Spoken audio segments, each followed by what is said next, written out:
प्रेमिका को मारी ड्रेन रे फिंगिदेला क्याब ड्राइवर। आसंतु जानिबा एहार सर्विसेस खबर विषय रे। दिल्ली रे जड़े क्याब ड्राइवर प्रेमिका को हत्या करी ड्रेन रे पकाइबा घटना चांचल्य सृष्टि करिछि।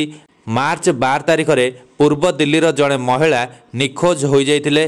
परिवार लोके अनेक खोजाखोजी करिबा परे दक्षिण पश्चिम दिल्लीर एक ड्रेन रु तांकर मृतदेह मिलिथिला।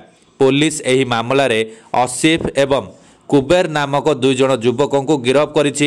मृत महिला नाम कोमल। डीसीपी अंकित सिंह को अनुଯାयी क्याब ड्राइवर आसिफ कोमलकर अति घनिष्ठ थिला, किंतु से कौनसी कारणरू ताकू संदेह करने लगुला एवं तांको कार रे तंटी चिपी हत्या करिबा परे मर शरीर को ड्रेन रे पकाई देथिला।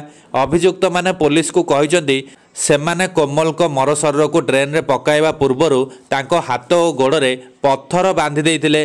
मार्च 17 तारिख रे नजफगड़ ड्रेन रे एक मर शरीर भासुथबा नै पुलिस को फोन कॉल आसिला। पुलिस शव जबत करिबा परे उक्त घटनार तदंत आरंभ कला। तदंतरु जणा पड़िला जे सीमापुरी थाना रे एक निखोज मकदमा दायर होईची। कोमल को परिवार सदस्य तांको परिचय स्पष्ट करिबा परे पुलिस एही घटना रे अधिक तदंत करी अभियुक्तों को गिरफ्त करिछि। पुलिस अनुଯାयी आसिफ कोमल को विवाह करबा पई चाप पकाउथला, किंतु कोमल अन्य जनक सह कथा होतबा जानिबा परे से ताको तंटी चिपी मारी देइछि।